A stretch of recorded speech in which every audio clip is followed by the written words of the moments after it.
Merci de votre présence. Donc, nous avons conseil municipal ce soir. Je vais commencer par faire l'appel. Alors, Madame Christine Mathéo, Monsieur Sébastien Auguste, Monsieur Christophe Saran, Monsieur Jean-Antoine Talora, Madame Véronique Adel, Madame Sylvie Arrache, Madame Mélanie Desfertiles, Madame Catherine Goel, Madame Josette Mézy absente, Monsieur Benjamin Olive, Monsieur Jean-Pierre Perrochot absent, Monsieur Thierry Saran absent, Monsieur Fatah Seba a donné procuration à Madame Mélanie Desfertiles, et nous pensons bien à lui parce qu'il a des petits problèmes de santé, et Madame Stéphanie Vézinet m'a donné procuration, et moi-même. Donc voilà, le quorum étant atteint, nous allons pouvoir commencer. Donc, vous avez reçu le procès-verbal de la dernière séance. Avez-vous des observations à apporter? Qui est contre? Qui s'abstient? Merci. Il me faudrait aussi une secrétaire ou un secrétaire de séance. Je me rabâche.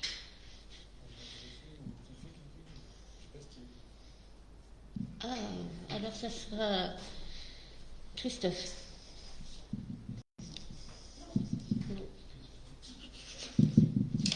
Tu veux un papier?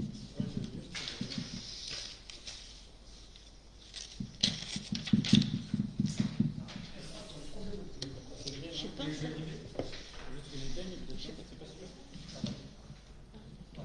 D'accord. Donc ensuite, je vais vous rappeler l'ordre du jour d'aujourd'hui. Il suffit que je le retrouve. Voilà. Donc en point 1, nous avons la délibération annulant et remplaçant la délibération numéro 2021-085 du 3 février 2021 relative à la prescription de la première révision allégée du PLU de Saturargues. En 2, nous avons la décision modificative numéro 1 pour le budget annexe du pôle médical. En 3, l'adhésion de la communauté de communes du Pays de Lunel au syndicat mixte du PEDT Vidourle-Camargue. En 4, l'attribution de la part variable 2020 de la subvention à l'association Les Mains Savantes. Et en 5, l'approbation du nouveau logo de la collectivité.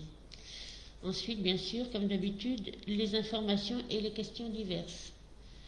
Qui est contre? Qui s'abstient? Merci. J'aurais dû prendre une bouteille d'eau parce que là, ça va être dur.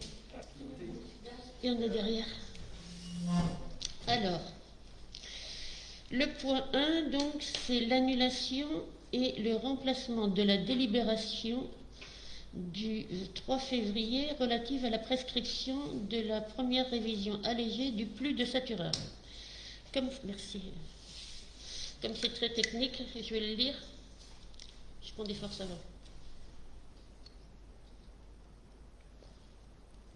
Alors, la commune de Saturargues a réalisé un pôle médical réunissant des activités de médecine générale, d'infirmiers, de kinésithérapie et de sophrologie. Ce bâtiment d'intérêt collectif et les terrains communaux attenants ne disposent pas de conditions de desserte aisées qui seront garanties par une légère modification de l'emprise de l'actuelle zone UD associée à la mise en œuvre d'une orientation d'aménagement et de programmation. Cette modification de la zone UD permettra également de mettre en œuvre un projet d'intérêt général par l'offre d'une structure d'accueil pour les personnes âgées, tout en régularisant la situation d'un administré qui occupe actuellement un habitat précaire.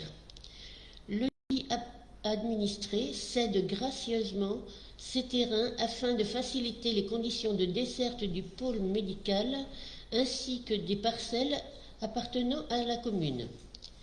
Ces dernières seront valorisées dans le cadre d'une opération à vocation d'intérêt général visant à faciliter le maintien des jeunes sur la commune ainsi que l'accueil de nouveaux arrivants. Elle permettra de surcroît d'optimiser le foncier disponible dans un souci de préservation et de ressources espace. Il s'agit par ailleurs de supprimer une zone inconstructible au titre de l'article L 123-1-9 du Code de l'urbanisme.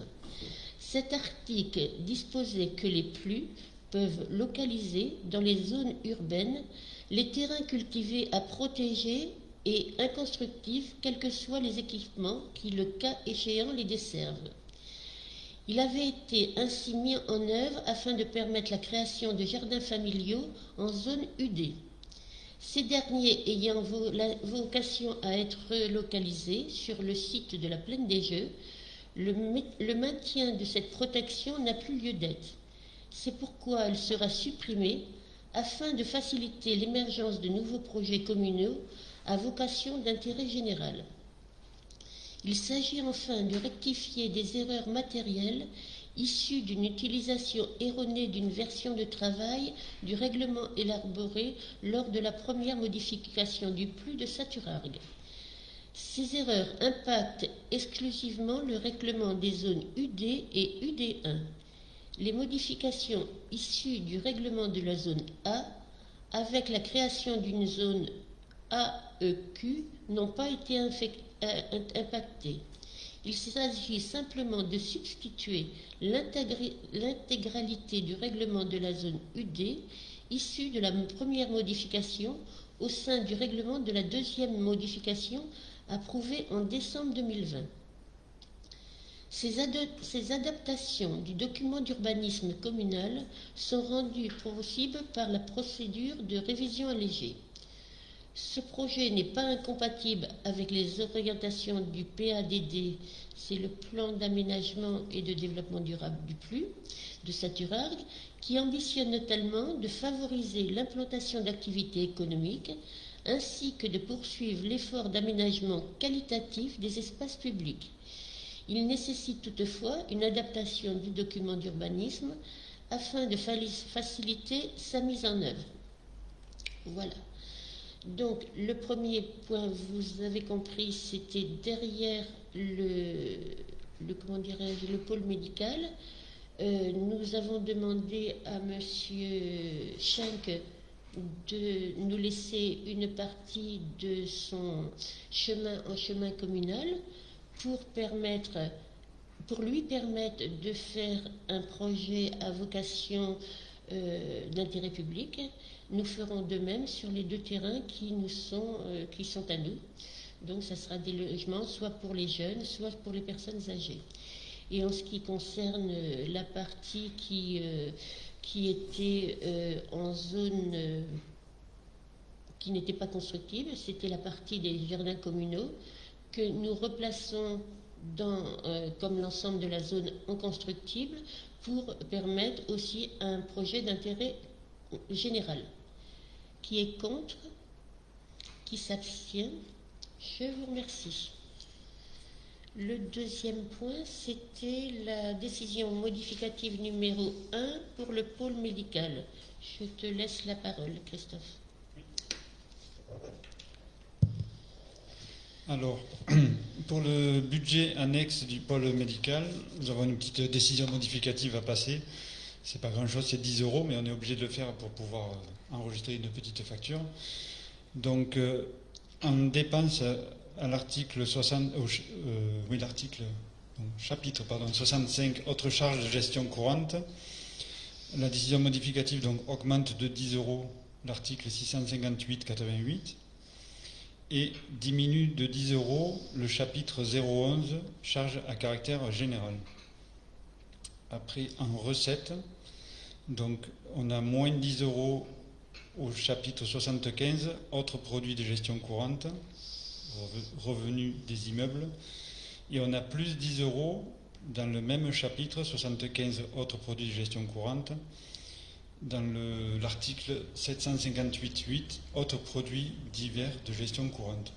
C'est juste voilà, pour enregistrer une petite facture de 10 €, on passe d'un compte à un autre, c'est rien d'exceptionnel ou d'important. Qui est contre? Qui s'abstient? Je vous remercie. Bonjour Josette, merci d'être là. Je te ferai signer après. Donc la délibération numéro 3 porte sur l'adhésion de la communauté de communes du pays de Lunel au syndicat mixte du PED Terre Vidourle-Camargue.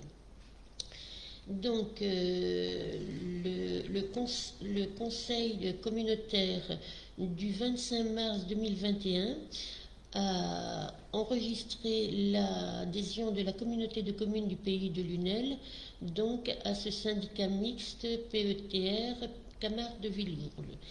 Il est rappelé qu'un PETR,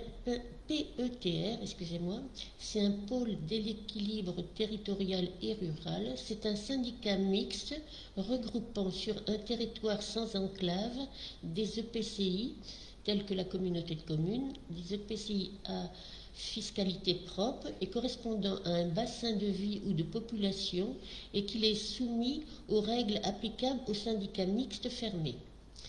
Cette organisation territoriale proposée par le législateur, tout en préservant l'échelon communal ou intercommunal, permet de se doter d'un outil commun en vue de la concertation et de la construction d'un projet de territoire à l'échelle du PED Terre et d'une structure porteuse des financements territorialisés des départements, de la région, de l'État et de l'Europe. Le PETR est administré par un conseil syndical constitué de délégués élus par les communautés de communes membres en tenant compte du poids démographique de chaque EPCI.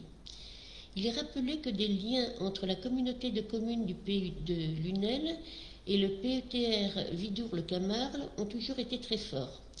Dès les années 2000, la communauté de communes a adhéré à l'association des maires pour la préfiguration du pays Vidourle-Camargue comme territoire de projet du bassin de vie entre Nîmes et Montpellier. À la création du pays en 2005, des formalités administratives pour un périmètre interdépartemental Gare-Hérault n'ont pas été réunies et n'ont pas permis à la communauté de communes du pays de Lunel de poursuivre la démarche avec les autres communautés de communes qui sont toutes dans le Gard. Avec la candidature du pays au Fonds européen en 2014, s'est reposée la question de la cohérence du territoire en tant que bassin de vie. Une convention de partenariat a alors été signée, permettant à la communauté de communes du pays de Lunel de rejoindre le périmètre d'action des fonds européens sans toutefois être membre adhérent au syndicat mixte. À plusieurs reprises, la communauté de communes du pays de Lunel a manifesté son souhait de rejoindre pleinement le PETR. Le 10 février 2021, le conseil syndical du PETR s'est prononcé favorablement à l'adhésion de l'EPCI. Il est précisé que la contribution des EPCI membres du PETR est fixée à 1,90 € par habitant et par an.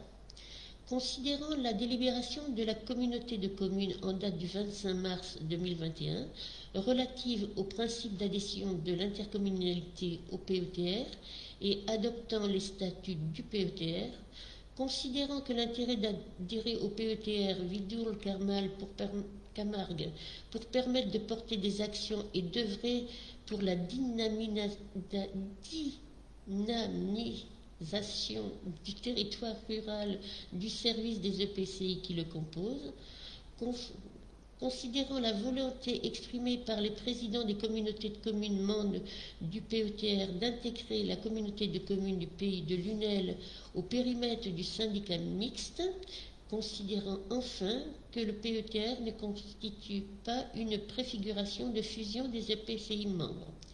Voilà.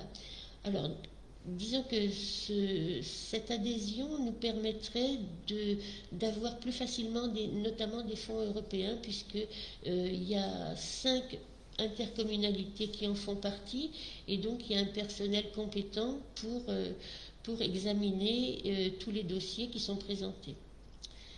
Donc, qui est contre cette adhésion? Qui s'abstient? Merci.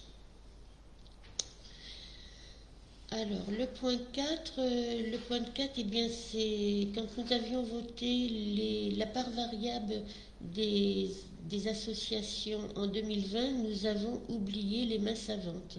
Donc, il s'agit de réparer une omission et je vous demande si vous êtes d'accord pour accorder au titre de l'année 2020 200 € à l'association Les Mains Savantes. Qui est contre? Qui s'abstient? Merci.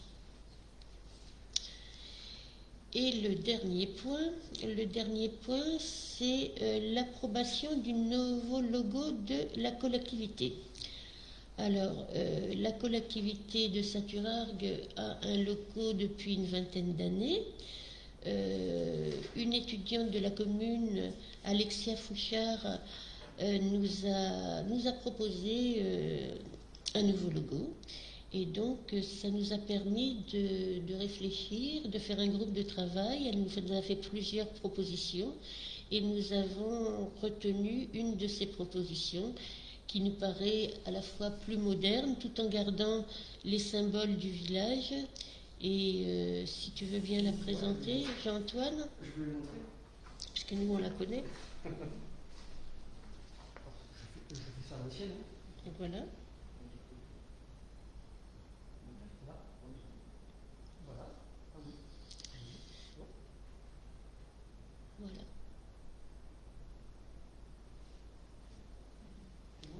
C'est bon. Donc, qui est contre?